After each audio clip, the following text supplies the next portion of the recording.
Muy buenos días, ¿cómo le va? Bienvenidas, bienvenidos. Estamos en Apuntes Parlamentarios en Radio Congreso, un proyecto del canal de televisión del Congreso.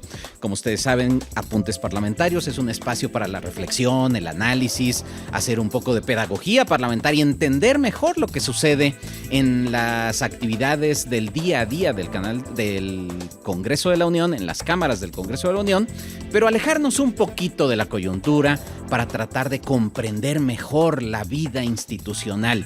Todo lo que sucede en el día, alejarnos un poquito del debate, de la coyuntura del debate entre los partidos para entender mejor por qué funcionan como funcionan nuestras instituciones. El día de hoy tenemos un programa muy interesante sobre las relaciones entre el Poder Legislativo y el Poder Judicial.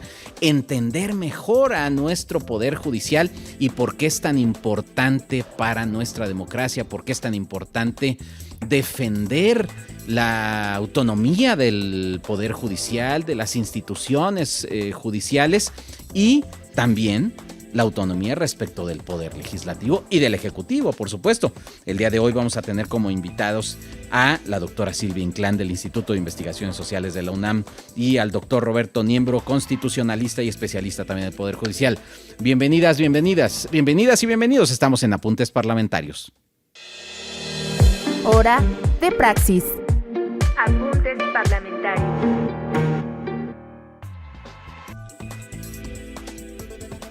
Seguramente usted ha escuchado más de una vez que el Poder Judicial determinó tal asunto, que el Poder Judicial resolvió que una ley ya es inconstitucional o que se debe de repetir el trámite legislativo o muchas otras resoluciones vinculadas con nuestros derechos. Y paradójicamente, al ser uno de los poderes que más influyen en nuestra vida cotidiana, poco se sabe de él.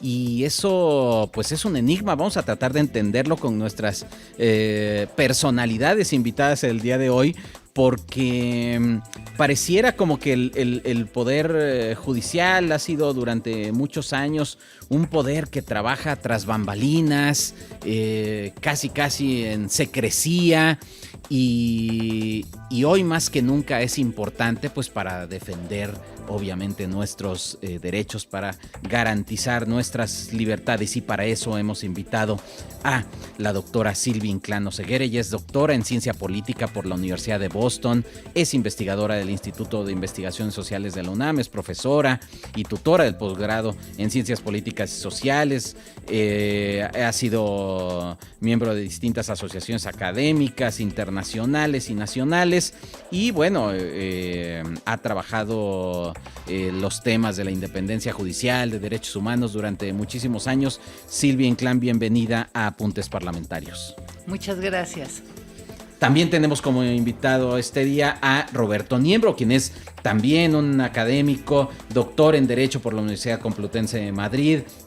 Es miembro del Sistema Nacional de Investigadores, es profesor del posgrado en Derecho de la UNAM, es un especialista en Derechos Humanos, es maestro en Teoría del Derecho por la Universidad de Nueva York, ha publicado extensamente sobre jurisprudencia, sobre derecho constitucional, y es un reconocido constitucionalista. También se ha desempeñado en la Suprema Corte de Justicia de la Nación en distintas responsabilidades. Bienvenido, Roberto Niembro, a este programa Apuntes Parlamentarios. Muchas gracias, un honor estar aquí con ustedes.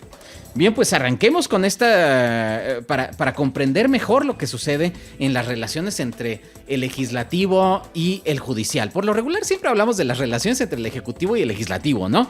Y entonces hablamos de las iniciativas presidenciales que a veces se imponen o a veces se rechazan o a veces hay resistencias, y hay un gran debate alrededor de las iniciativas del presidente y cómo influye el presidente en el Congreso. Pero poca atención hay, tanto en los medios como en la opinión pública, sobre lo que sucede después de que se aprueban nuestras leyes y el trámite cuando este se convierte en un asunto jurisdiccional, cuando pasan a trámite en esto que nosotros conocemos como el Poder Judicial. Quisiera, Roberto, que nos platicaras un poquito más cómo en un Estado constitucional es tan importante este poder, por qué es tan importante observar a este poder y después observar las relaciones entre poderes. Claro que sí, con mucho gusto. Bueno, tal vez empezar por cosas muy, muy básicas. Entender, digamos, que el Poder Judicial y el Poder Legislativo cumplen funciones distintas en el Estado constitucional. Por un lado, el Poder Judicial se dedica principalmente a resolver conflictos entre personas, entre particulares, o entre órganos del Estado y particulares, o entre órganos propios del Estado, ¿no? Entonces, su principal función es dar resoluciones a esos conflictos, ¿no? Y la mayoría de los conflictos que llegan a la mesa del Poder Judicial, que puede ser tanto estatal como federal, porque nosotros vivimos en un Estado federal, son en su mayoría tipo civil, mercantil, penal, administrativo, que son, digamos, la justicia cotidiana que los ciudadanos buscamos ante el Poder Judicial. Por su parte, el Poder Legislativo, pues sabemos que se dedica principalmente a hacer leyes, ¿no? A expedir leyes. Ahora, hay una función del Poder Judicial que suele ser muy llamativa, muy importante y que es donde empieza ya la relación más marcada entre el Poder Judicial y el Poder Legislativo, que es el control judicial de la ley, ¿no? Que es el que más nos llama la atención, pero que es una función que no necesariamente todos los jueces llevan a cabo. En el caso de México sí, pero no siempre ha sido así. En el caso de México, desde 2011 a la fecha, todos los jueces del país pueden llevar a cabo control de constitucionalidad de la ley. Normalmente en el caso del Poder Judicial Federal, esto se hace a través de vía de amparo, o la Suprema Corte en última instancia lo hace a través de distintas vías, la acción de inconstitucionalidad, la controversia constitucional y también el juicio de amparo. Básicamente, ¿en qué se traduce esto? Y esto es muy importante, es que los jueces pueden analizar la compatibilidad de una ley o de un acto administrativo, pero en el caso de la relación con el Poder Legislativo, es la compatibilidad de una ley con la Constitución. Es decir, utilizan la Constitución como parámetro para determinar si esa ley expedida por un parlamento electo popularmente es acorde o no con la Constitución. Y es ahí donde vamos a ver una relación muy fuerte, muy intensa entre estos dos poderes. Y ahorita que mencionabas a partir de 2011, quizá me obliga a preguntarte, ¿por qué es tan importante esta reforma constitucional de 2011? Es decir, ¿y cómo cambia la relación entre los poderes y en el papel del Poder Judicial esta reforma constitucional de 2011? ¿A qué te refieres con eso? Muy bien. A ver, el Poder Judicial Federal, ya decía que hay Poder Judicial Local y Poder Judicial Federal en México. El Poder Judicial Federal, desde toda la vida constitucional, desde la Constitución del 17, ha realizado control de constitucionalidad de la ley vía amparo, vía controversia y vía acción de inconstitucionalidad a partir de 1994. ¿Por qué 2011 es importante? Digamos, para no hacer muy largo el cuento, porque esto nos podría tomar varias horas, pero hay una reforma de derechos humanos que luego va a ser interpretada por la Suprema Corte en un par de sentencias relevantes, el expediente Varios 902 y la contradicción 293-2011, en la cual va a reconocer que cualquier juez del país, no solo los tribunales federales, sino cualquier juez del país puede llevar a cabo control de convencionalidad de la ley. Es decir, esto significa que si una ley es contraria a la Convención Americana de Derechos Humanos, los jueces pueden dejar de inaplicar esa legislación para el caso concreto. Por eso es que digo que desde 2011 todos los jueces del país pueden llevar a cabo control de constitucionalidad, diagonal convencionalidad. Que es cuando alguna persona que nos escucha dice, tal juez determinó que no se aplique tal ley. Sí, te pongo un ejemplo. Supongamos que yo soy tu arrendador y tú eres mi arrendatario, y yo te cobro la renta y tú me dices sí te la debo, pero con base en la ley que tú me quieres cobrar, esa ley es inconstitucional. Y tú lo haces valer ante el tribunal, ¿no? Y dices, esa ley es inconstitucional por X o Y, porque viola el derecho a la igualdad, o el derecho a la libertad, o el derecho a la propiedad, vamos a suponer. Y entonces el tribunal hace ese análisis y dice, sí, tiene razón Kenvir, porque esa ley con la cual le quieren cobrar la renta es inconstitucional. Eso es, digamos, un pronunciamiento de inconstitucionalidad que puede llevar la inaplicación de esa ley al caso concreto. Claro, que no tendría las personas, el individuo, esperar a que sea un asunto que resuelva la sala superior de la Suprema Corte de Justicia, sino que es un asunto que se puede resolver en un ámbito jurisdiccional inmediato. De primera instancia, digamos. Así sí, es, de primera instancia. A ver, sin embargo, todo esto de lo que hablamos, hoy pareciera que es un poder judicial muy distinto al que conocíamos. Es decir, y un poco lo que quiero preguntarle a la doctora Silvia Inclán es que nos platique un poco sobre esta transformación del Poder Judicial, porque tendríamos obligadamente que remontarnos a que hoy lo que vemos es un Poder Judicial, a pesar de que los vemos en toga y muy ceremoniales, etcétera, es un tribunal modernísimo respecto de un tribunal que teníamos, ¿no? Es un tribunal mucho más protocolario, menos relevante en la vida pública antes de la reforma de 94, ¿no? Aplicada en 95. Platícanos, Silvia, ¿cómo se ha dado esta transformación, este proceso de institucionalización del Poder Judicial, que va de la mano, yo creo, también del proceso de democratización, ¿no? Supongo que es así. Sí, así es.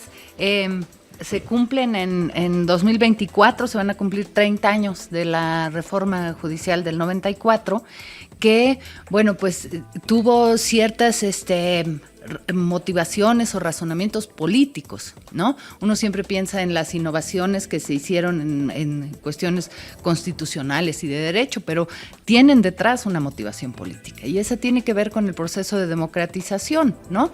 ¿Por qué se amplía el poder de las controversias constitucionales y por qué se crea esta independencia judicial? Bueno, eso tiene razones políticas y tiene que ver con el proceso de democratización, en el que, bueno, el conflicto político, tal vez la audiencia, una parte de la audiencia se acuerde, cuando los conflictos interpoderes o entre los distintos niveles de poder se resolvían pues adentro del partido gobernante y con el presidente como último árbitro, ¿no? Entonces el árbitro, el que decía, la voz final, digamos, era la del presidente de la República. La del presidente, y él decía si se arreglaba el poder el de nivel estatal con el del ayuntamiento, el municipal y así. Entonces, al darse esta nueva fuerza de las controversias constitucionales, ese conflicto político pasa a un árbitro neutral o independiente, ¿no? Y por otro lado, también el 105, el de las acciones de inconstitucionalidad, también responde al proceso de democratización. Cuando ya en el legislativo ya hay más fuerzas políticas y ya tienen más peso político, entonces se ve la necesidad de que las mayorías no aplasten a las minorías. Es decir, entonces, la pluralidad afecta, digamos, el diseño institucional del Poder Judicial. La pluralidad del Congreso afecta el diseño. Y hubo que crear un mecanismo, que son estas acciones de inconstitucionalidad, para que las minorías, el 33% de una legislatura, tuviera la capacidad de pedirle al árbitro, a la Suprema Corte, que ya no sería el presidente el árbitro. Que ya no sería el presidente, ¿no? Sino la Suprema Corte, y que tenía que ser independiente, ¿no? Que resuelva en materia de constitucionalidad. ¿Esto que votó la mayoría es constitucional o no? ¿O nos va a aplastar? ¿No? Entonces, esa es la segunda motivación política. Y la tercera tuvo que ver mucho con la legitimidad. La legitimidad del régimen, ¿no? Que se veía como autoritario, y ante esta nueva pluralidad y todo, el partido gobernante trató de legitimarse al decir, bueno, yo ya no soy el que decido, ¿no? El presidente de la República en aquella época, Zedillo, dice, yo ya no soy el que decido, lo va a decidir una Suprema Corte independiente, un tribunal constitucional, y de esa manera legitimó, pues, su gobierno como más democrático, y la Corte también tenía una crisis de legitimidad en aquel momento. Entonces, con esta reforma y los nuevos mecanismos para nombrar a los jueces, la duración, los términos escalonados de renovación de la Corte, dieron al menos, pues, la estructura institucional para que los jueces pudieran resolver en una forma independiente. De manera que los términos, la duración de los ministros de la Corte no coincidiera con los tiempos políticos de cambio, ¿no?, de la presidencia y tal, que se renovaran escalonadamente, que se les protegieran pensiones, salarios, que no los pudieran correr, ¿no?, que tuvieran un retiro, que no les hiciera tener que hacer un fallo en favor o con cierta inclinación política para después conseguirse un trabajo, cosas así que se plasmaron en la Constitución y que le dieron al menos la independencia de jure, ¿no? La de facto, como decías, se ha institucionalizado en 30 años y se institucionalizó bien, en parte también por razones políticas, porque el que no hubiera gobierno unificado, ¿no? Ahorita otra vez tenemos un partido con mayoría en el Congreso, pero durante buena parte de estos 30 años tuvimos gobierno dividido. Y el gobierno dividido es una condición política que permite que el Poder Judicial se mueva pues con más independencia. Claro, el gobierno dividido o el que no hubiera mayoría de un partido político, digamos que potenció la posibilidad de que el Poder Judicial adquiriera mayor independencia, mayor autonomía, pero también que se fuera profesionalizando, porque también lo que recordamos es que, digamos, hablemos de la era pasada del Poder Judicial, la Suprema Corte de Justicia estaba integrada, ¿cuántos eran ministros? Ya no me acuerdo, pero 21 ministros, pero muchos eran políticos en retiro, ¿no? Y lo que se buscó después de la reforma del 94 fue pues una mayor profesionalización, pero no solo de la Sala Superior, sino que en general se buscara la profesionalización de todo el Poder Judicial. Fue una reforma mayor. ¿Cómo se fue dando al interior del Poder Judicial, Roberto Niembro? Tú tienes mucha experiencia en este proceso de institucionalización del Poder Judicial. ¿Cómo se fue dando? Porque efectivamente, Silvia Inclán ya nos ha dicho los factores externos que influyeron y así se cambió la Constitución, pero cambiar las inercias institucionales debió haber sido un gran reto, ¿no? Desde el interior.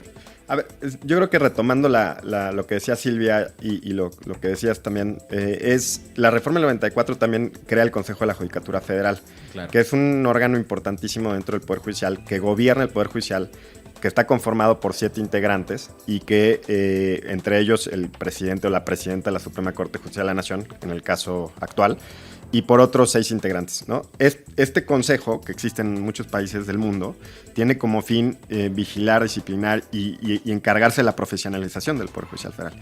Y entonces, gracias a la creación del consejo y, por ejemplo, a la par de la Escuela de Formación Judicial, que ahora tiene otro nombre a partir de la reforma de 2021, pues se fueron creando concursos de oposición, se fue creando una carrera judicial que ha terminado y siendo consolidada, por ejemplo, a través de la última reforma 2021 con una nueva ley de la carrera judicial.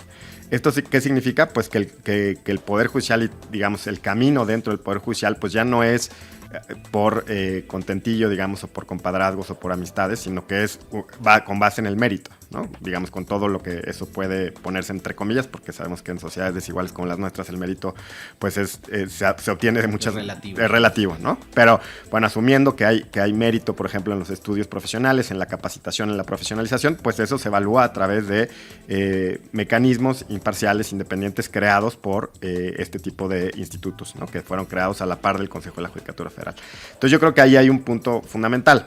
También creo que en lo que decía Silvia, tratando de complementar un poco, es que la reforma judicial del 94 sí tenía una explicación política, sin duda, de la necesidad de un árbitro tercero imparcial de los conflictos políticos que antes se resolvían en la mesa del presidente, ahora se resuelven a la luz de la Constitución. Nos da la noción de supremacía constitucional ya de manera importante, pero también creo que es la coyuntura de la ideología neoliberal de los 90. Es decir, no solo en México, sino en muchos países de Latinoamérica, la apuesta por el Estado de Derecho que se necesita para garantizar las libertades económicas requiere de poderes judiciales independientes. Y esos poderes judiciales independientes necesitan de capacitación, de recursos, etcétera, que después van a cumplir otras funciones. Pero en la coyuntura en que se dio esa reforma, sin duda había detrás también, digamos, la ideología neoliberal que requiere de Estado de Derecho para proteger libertades económicas.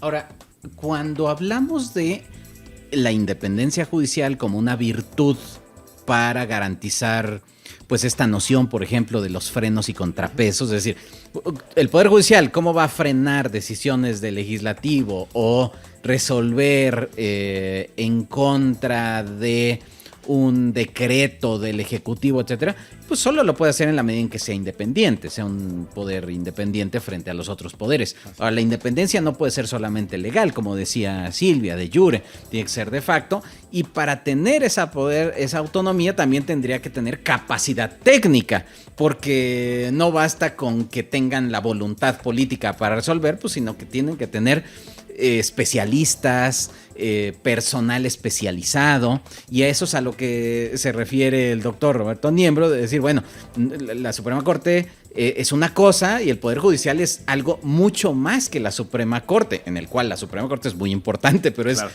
pero es mucho más que eso.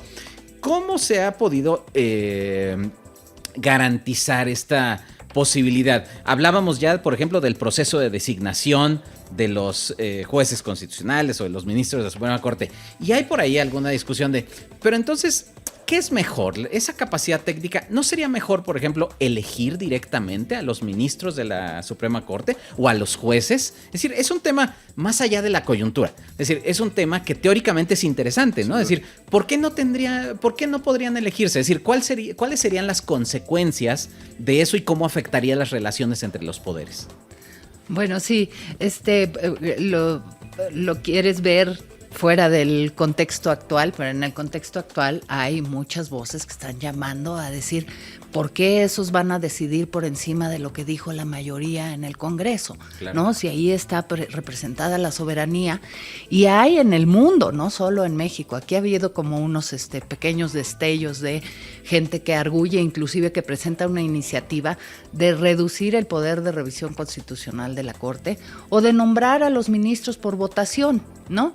De una lista que supone una cierta profesionalización, ¿no? Como que quieren decir, bueno, sí, vamos a cuidar que sí sepan de derecho, pero luego hay que votar, ¿no? Esto, bueno, hay en el mundo distintas ejemplos, ¿no? De eso que ha pasado en países en proceso de autocratización muy reciente, en Turquía, en Hungría, en Polonia, en Venezuela, ¿no?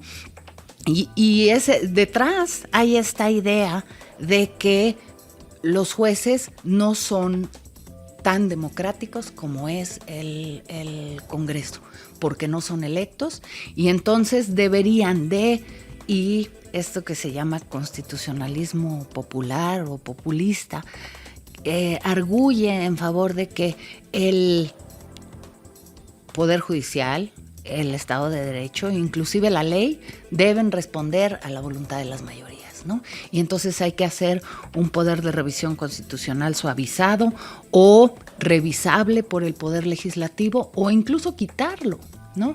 Y elegir a los ministros. Yo pienso que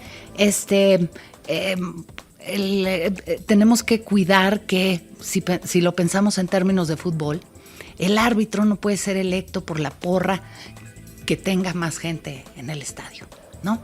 Porque pues no va a ser imparcial. Entonces, la separación de poderes tiene una razón de ser, y precisamente es, por un lado, que tiene que cuidar, como decías tú, por un lado, que haya profesionales en el Poder Judicial, ¿no? Lo que se tiene que saber de derecho constitucional es mucho. No podemos ser cualquiera. Yo soy un politólogo que estudia el Poder Judicial, pero de ninguna manera pensaría que porque he estudiado el Poder Judicial puedo ser parte del Poder Judicial, ¿no? Realmente se necesita un grado muy, muy profundo de profesionalización de los jueces. Y por otro también está esta cosa política, ¿no? De querer reducir la capacidad de revisión constitucional de la Corte, y eso pues se está intentando desde distintos flancos, ¿no? Atacar la legitimidad de la Corte, proponer esta cosa de que los ministros sean electos directos desde un discurso, y también desde tratar una estrategia que se llama en la ciencia política, esta de tomar la legitimidad prestada o el constitucionalismo abusivo, que no pretende atacar a la institución, destruirla. Digamos, nadie está diciendo quitemos la independencia judicial, pero sí se busca a través de otros mecanismos vaciar ese poder que pues ha construido la Corte en 30 años. 30 años de independencia judicial, tú que has estudiado otros sistemas, pues no es nada. Pero dentro de la historia mexicana, ¿no?, del Poder Judicial, 30 años ya son algo de institucionalización, ¿no? Entonces, esta estrategia del constitucionalismo abusivo, pues consiste en tratar de meter aliados. Siempre el presidente trata de meter en la Corte gente ideológicamente afín. Eso es normal, ¿no? Sucede en todos lados. Pero siempre hay una búsqueda de tratar de meter más ministros de los que estaban previstos, ¿no? En este gobierno, pues se logró uno más de los que estaba previsto, y después usar la legitimidad de la Corte para que falle a través de mecanismos pues formales o informales, ya sea que Si tienes el control de la mayoría, pues tratas de alterar las reglas. Si no tienes el control de la mayoría, entonces tratas de inducir fallos de otras formas, ¿no? Pero tiene que ver pues con este contexto internacional que, como decías, afecta el contexto internacional. Afectó en el 94, en los 90, todas las reformas que se hicieron en América Latina y en otras latitudes, y hoy afecta esta tendencia internacional hacia la erosión democrática, que tiene una parte de suavizar o reducir el poder de los tribunales constitucionales. Claro, hay una ola global que está amenazando a las democracias contemporáneas, no es exclusivo ni siquiera de América Latina, es un fenómeno global y que está además acentuado por factores como las redes sociales, las tendencias políticas, etcétera. Bueno, muchos elementos. Vamos a ir a un corte, pero cuando regresemos queremos también la opinión sobre este punto del doctor Roberto Niembro y sobre otros temas sobre las relaciones entre el Poder Judicial y el Poder Legislativo, el Ejecutivo y todo el sistema constitucional mexicano. Regresamos, estamos en Apuntes Parlamentarios. Estamos de vuelta en Apuntes Parlamentarios y tenemos como invitados a Silvia Inclán y Roberto Niembro, con quienes estamos platicando sobre la importancia del Poder Judicial, pero también sobre la relación entre el Ejecutivo, Legislativo y Judicial. Qué compleja es nuestra democracia, cuando antes era mucho más sencillo porque todo lo resolvía una sola voz, una sola persona, y a veces parece que eso tiene efectos en la vida cotidiana. Yo les preguntaba antes de irnos al corte, ¿por qué entonces, si vivimos en una democracia, parecería lógico el argumento de que, ¿por qué no entonces elegimos también a nuestros jueces constitucionales o a los ministros de la Suprema Corte de Justicia? Es decir, parece armonioso con la idea o la noción de la democracia, pero esto tiene inevitablemente consecuencias. Cualquier decisión que se tome tiene consecuencias. ¿Cuáles crees tú que son esas valoraciones, Roberto, respecto de el tema de la elección de los jueces constitucionales? Sí, bueno, habría que distinguir, yo creo, entre la elección de los jueces de última instancia, digamos, de Cortes Supremas o Tribunales Constitucionales, de los de instancias inferiores. Okay. Si miramos el derecho comparado, por ejemplo, en Estados Unidos se eligen los jueces de instancias inferiores y hay mucha literatura al respecto y ellos hacen incluso campaña política. El problema ahí está en la influencia que juega el dinero después y los lobbies que están detrás para luego exigir, digamos, algún tipo de respuesta ante el apoyo que se da, ¿no? Claro. Por un lado. Entonces, esa sería la experiencia si uno quisiera que los jueces de primeras instancias se eligieran. Es a donde uno podría voltear a ver. Luego, los jueces de última instancia de Cortes Supremas o Tribunales Constitucionales sí es algo muy excepcional. Un caso que en un país en donde sí se lleva a cabo es en Bolivia, desde la Constitución, desde la última Constitución de Evo Morales. No ha sido una experiencia exitosa por el hecho del diseño institucional como está pensado. Digamos, aquí para no podremos entrar en esos detalles, pero el problema ha sucedido que si bien no pueden hacer campaña política, finalmente los jueces del que se llama Tribunal Plurinacional Constitucional de Bolivia han terminado siendo identificados con partidos políticos y sobre todo son identificados con el MAS, que es el movimiento de Evo Morales. Entonces, ahí, digamos, habría que tener muy claro cuál es un tema muy delicado de cuál es el diseño institucional si es que uno quiere dar ese paso, ¿no? Ahora, ¿cuál es el diseño actual, por ejemplo, en México y en otros países del mundo? En México, pues sabemos, en el caso de los ministros de la Suprema Corte, es una propuesta de una terna propuesta por el presidente y electa por el Senado, una sola persona, que es similar a lo que sucede en Estados Unidos, nada más que allá no hay terna, hay una sola persona que va propuesta por el presidente y es electa por el Senado. Aquí lo que genera, para el efecto del control de constitucionalidad, es que los jueces constitucionales de última instancia o de Cortes Supremas es que tienen una legitimidad democrática de segundo nivel. Es decir, si comparamos la legitimidad democrática del parlamentario que es electo popularmente, él puede ostentar la representación popular porque es electo popularmente. Claro. Los jueces constitucionales así electos o designados, como los acabo de señalar, tienen una legitimidad democrática de segundo grado. Es decir, que son electos por quienes sí fueron electos popularmente, por el presidente y por el Senado, ¿no? Sí. Esta es una posibilidad. Hay otras posibilidades. Por ejemplo, En Colombia también son electos o son propuestos por distintos o por otros tribunales y por el Congreso también. En el caso de Alemania, el Tribunal Constitucional Federal alemán, que es un tribunal prestigiadísimo en todo el mundo, son electos por las dos cámaras del Parlamento, el Bundestag y el Bundesrat. Entonces hay distintos diseños institucionales. Sí es una cosa excepcional la elección popular. Desde mi punto de vista, yo no le rehúso a esos temas a la discusión. El tema es que, digamos, para hacer una discusión seria y digamos, acabada, habría que ver las experiencias comparadas, cuáles son los problemas que tienen y cuál sería el diseño institucional para cuidar esos problemas que ya sabemos que suceden, ¿no? Entonces, yo creo que desde mi punto de vista no hay que rehusar la discusión, simplemente hay que hacerla, digamos, seriamente de manera informada, ¿no? Y solo, digamos, por salvar un tema de lo que mencionó Silvia,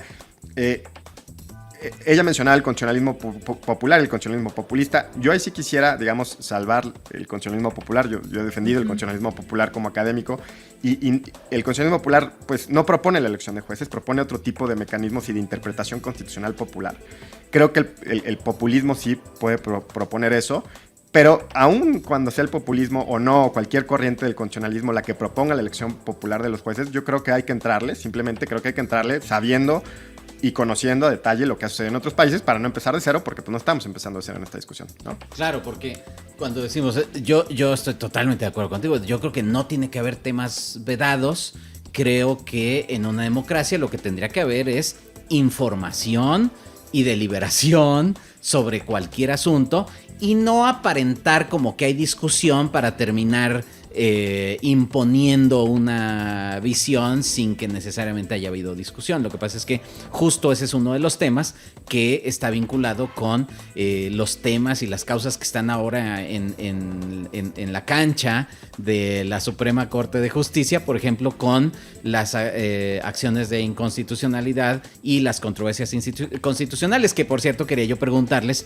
para que el público tenga mayor claridad, porque justo a partir de la reforma de 94 que decías, tenemos este instrumento, pero ¿cuál es la diferencia así, a grandes rasgos entre la acción de inconstitucionalidad y las controversias constitucionales y por qué se toma tanto tiempo en resolver eso? Porque uno quisiera que resolviera, decir, que cuando decimos la justicia tiene que ser expedita, pero cuando son estos temas, pues parece como que es lenta. Y ¿por qué se da, primero, qué son y por qué se da en estos tiempos, Roberto? Sí, las acciones, a ver, los dos son procesos de conocimiento exclusivo de la Suprema Corte. No hay otro tribunal que conozca controversias y acciones de inconstitucionalidad. Son procesos constitucionales concentrados, por eso se llaman concentrados. La legitimidad para interponer esos procesos son de órganos del poder. Básicamente, el ciudadano no tiene acceso a esos procesos. En la controversia constitucional se pueden impugnar actos, omisiones o normas generales. Y conoce la Suprema Corte, y para declarar la invalidez de una norma con efectos generales se requieren de 8 votos de los 11 ministros que conforman la Corte. La acción de inconstitucionalidad es en abstracto. Bueno, perdón, nada más digo una cosa más. En la controversia constitucional normalmente se debaten competencias, es decir, se busca el respeto de las competencias federales o locales o municipales, o entre poderes, entre poderes, digamos, una distribución horizontal del poder. En las acciones de inconstitucionalidad es normas generales, tratados o leyes. Lo que se puede impugnar normalmente son por minorías parlamentarias, partidos políticos, etcétera. Y lo que se busca es simplemente la garantía de la supremacía constitucional. Ahí no estás defendiendo una competencia propia, simplemente estás diciendo esta norma es contraria a la Constitución, ya sea un tema de derechos o un tema de distribución competencial. ¿Toman tiempo? Pues eso, digamos, habría que ver las estadísticas de cuánto tiempo toma en resolverse las acciones y las controversias. Yo no creo que, digamos, si lo vemos a la luz del derecho comparado, tome mucho tiempo. Simplemente toma el tiempo en que ingresa un asunto a la Suprema Corte, en la que tiene que ser estudiado a profundidad por una ponencia que hace el proyecto, que luego se distribuye entre las demás ponencias y que luego se tiene que listar en algún momento, porque no hay un solo asunto, hay muchos asuntos, porque además nuestra Suprema Corte, al no haber tribunal constitucional, resuelve una gran cantidad de asuntos al año si uno busca otra vez el derecho comparado. Es decir, es que si uno piensa la Suprema Corte a la luz de lo que solo existe en México, pues es que no tenemos punto de comparación, pero si volteamos a ver otros países nos damos cuenta que nuestra Suprema Corte pues no nos va mal en los resultados en términos de, digamos, efectividad. O si lo pensamos en términos de la resolución, de los tiempos de resolución que tienen los otros poderes. Exacto. Porque uno pensaría, comparando con el tiempo que toma al Ejecutivo, por ejemplo, resolver sobre un asunto, pues sí, pues es unipersonal, es mucho más sencillo, es decir, solo lo resuelve con base en la opinión de algún secretario de despacho, etcétera, pero resuelve el Ejecutivo y emite un decreto. El Poder Legislativo también pues tiene ciertos tiempos y por lo regular están marcados por los periodos ordinarios de sesiones, y entonces hay como mucha certidumbre de cuáles van a ser los tiempos de los procesos legislativos, pero a veces pareciera como que el público espera que se resuelvan de forma inmediata, pero tenemos que tener estas consideraciones de las que habla el doctor Roberto Niembro. Ahora, las controversias constitucionales inevitablemente pues tienen un componente político, ¿no? Es decir, no solo, como lo decía Roberto, pues son conflictos entre poderes, ¿no? Y los conflictos entre poderes pues tienen un componente político. Es decir, ¿qué tanto entonces el Poder Judicial está politizado como actor político y resuelve en términos políticos, o qué tanto es una decisión estrictamente técnica? Porque pareciera a veces como que le exigimos pulcritud técnica solamente, cuando realmente tiene un componente político. ¿Se evalúan las consecuencias políticas de los actos, de las sentencias de la Corte? ¿Tú qué opinas, Silvia? Bueno, yo pienso que sí, pensar el Poder Judicial como un ente apolítico es incorrecto, ¿no? Desde luego que inclusive los ministros en todos lados, no solo aquí, porque como dice Roberto, siempre hay que pensar en los ejemplos internacionales, en las experiencias internacionales, para poder hacer un diagnóstico de lo que queremos arreglar, ¿no?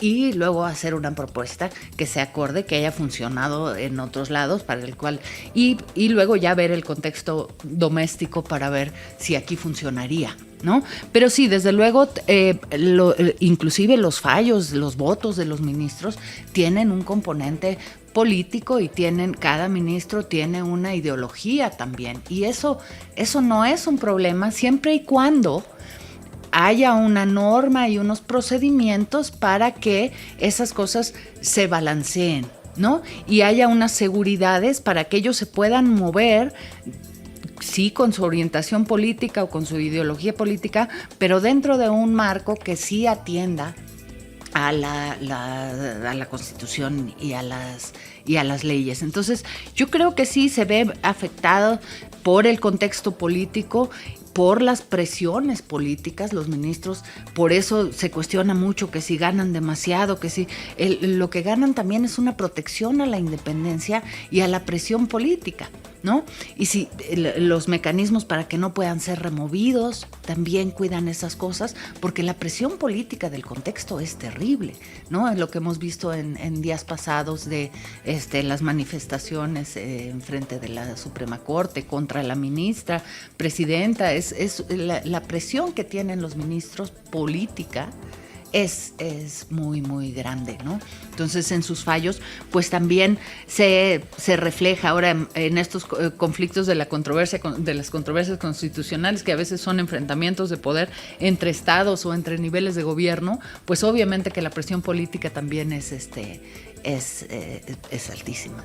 Ahora, justo con este elemento de las presiones, porque es inevitable que tienen presiones, y todos los poderes judiciales en todos los países tienen presiones, y también hay movilizaciones de los distintos actores políticos, los medios de comunicación, el lobby, el dinero, es decir, por supuesto que una resolución, una sentencia del Poder Judicial es siempre motivo de que, bueno, sujeta, digamos, de muchas presiones. Entonces, esto por lo regular termina afectando a veces la imagen de los poderes judiciales.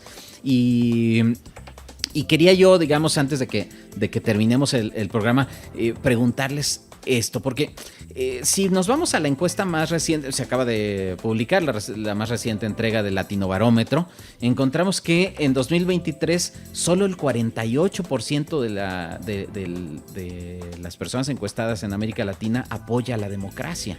¿Sí? Solo el 48%. Eso es un dato alarmante, lo que significa además una disminución de 15 puntos porcentuales desde el 63% de 2010, ¿no? Entonces, ¿qué hemos hecho en esta última década que estamos entregando estos resultados de rechazo ya prácticamente a la democracia, en donde el autoritarismo se ha ido validando, se ha ido legitimando, algo que antes estaba más rechazado, hoy parece tener mayor validación, y lo que estamos encontrando es que pues desde el punto más bajo de apoyo a la democracia que se registra en 2018, que fue del 48%, pues se ha mantenido en esos niveles hasta 2023. Es decir, parece que no importa qué se ha hecho en estos últimos años, la democracia no parece ser un buen negocio para las personas.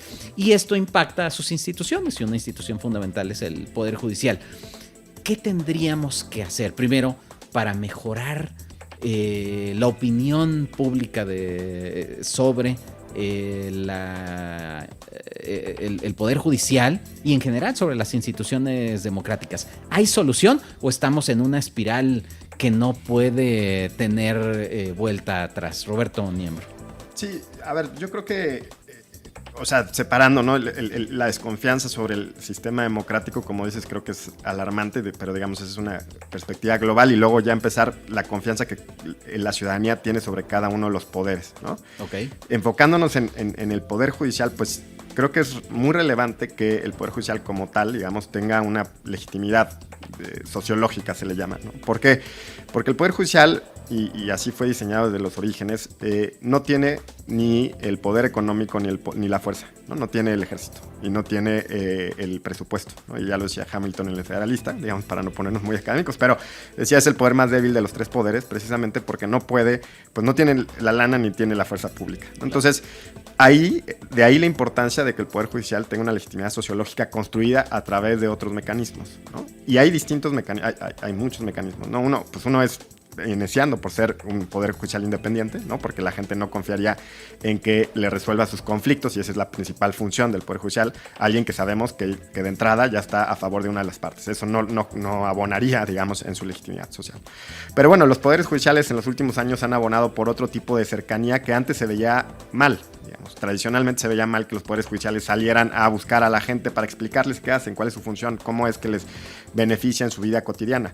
Y los poderes judiciales de un tiempo para acá, digamos de unos 10, 15 años para acá, pues han empleado otro tipo de mecanismos, por ejemplo el uso de redes sociales o el uso de publicaciones o de canales judiciales, etcétera, porque lo que quieren es salir a explicar, acercarse a la ciudadanía para decirles, miren, esto es lo que yo hago para que confíes en mí, ¿no? Y obviamente, pues, habría cuestiones básicas que uno no puede dejar de mencionar, ¿no? Por ejemplo, la honestidad, el profesionalismo, etcétera. Silvia, sobre ese mismo tema.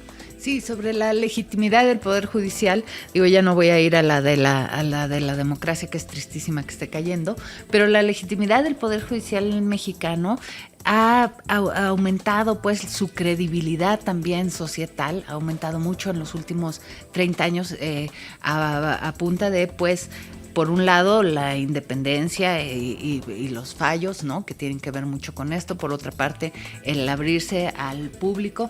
Y yo creo que hay un avance importante hoy en día en términos de la legitimidad del Poder Judicial, que sale bien rankeado dentro de los poderes, de los tres poderes. Y es que la sociedad mexicana comienza poco a poco a distinguir la necesidad de una reforma de justicia, que es hoy una de las principales demandas de la sociedad, una reforma de justicia que disminuya la impunidad, ¿no? Y distinguir esa reforma de justicia de lo que sería una reforma judicial.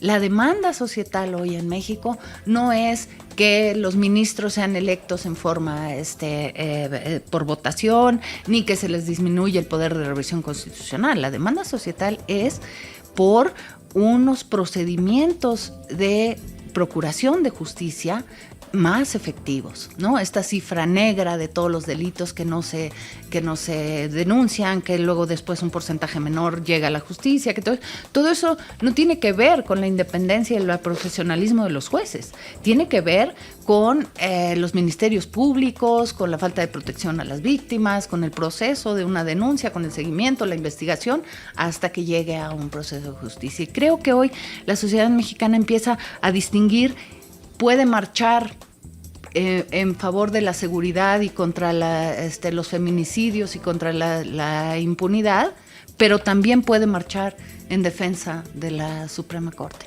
Empieza pues a distinguir esta cosa de que no todo lo que tenga que ver con un abuso tiene que ser culpa de la Suprema Corte, ¿no? Claro, y en ese sentido esperamos que este programa también sirva para abonar en ese sentido. La medida en que podemos fortalecer a nuestras instituciones es con información, con opiniones informadas sobre el desempeño de nuestras instituciones, ¿no? Nos estamos yendo en apuntes parlamentarios, pero antes de irnos y agradecerles a nuestros invitados, ¿dónde pueden seguirles? ¿Dónde pueden conseguir sus libros, sus publicaciones?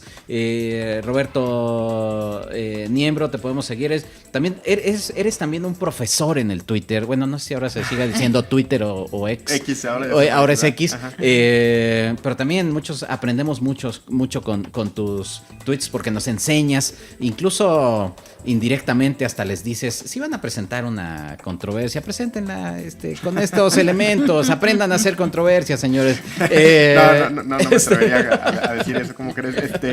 Pero mi Twitter es rniembro1 y pues publicaciones en Marcial Ponzo en el Instituto de Investigaciones Jurídicas de la UNAM. Perfecto, muchísimas gracias, Roberto Niembro. Gracias por habernos acompañado. Al contrario. Silvia Inclán, ¿en dónde podemos seguirte? ¿Dónde pueden conseguir tus publicaciones, tus libros más recientes? Por cierto, hablando ahora que se discute mucho el tema de los libros de texto gratuito, tienes un artículo sobre los libros de texto gratuito y el tema de la democracia, ¿no? Sí, es un trabajo que sigue cómo se ve la democracia en los libros de texto desde el 59 hasta el 2018. Y pues bueno, tiene momentos en los que sí fue importante y otros momentos en los que hasta desapareció la materia de civismo, ¿no? Y luego ya regresó y luego se empiezan a meter contenidos de democracia. Los últimos libros de texto no los he podido revisar porque todavía no están tan accesibles, pero sin duda creo que la educación es muy importante, ¿no? Todos nacemos con deseo por la libertad, pero no nacemos con el conocimiento para que la tuya y la mía se puedan respetar al mismo tiempo, ¿no? Entonces, ¿dónde pueden seguirte en tus redes? ¿Dónde pueden conseguir tus publicaciones? En el Instituto de Investigaciones Sociales principalmente y en la Cátedra Madero, que es un esfuerzo que tiene la UNAM con el Instituto Nacional Electoral. Ahí sería principalmente, mis redes sociales no son tan grandes, pero ahí están mis trabajos y ahí estoy en la UNAM a sus órdenes. Muchísimas gracias, y gracias a usted que nos escucha, que se interesa por los contenidos de este programa y por la vida parlamentaria.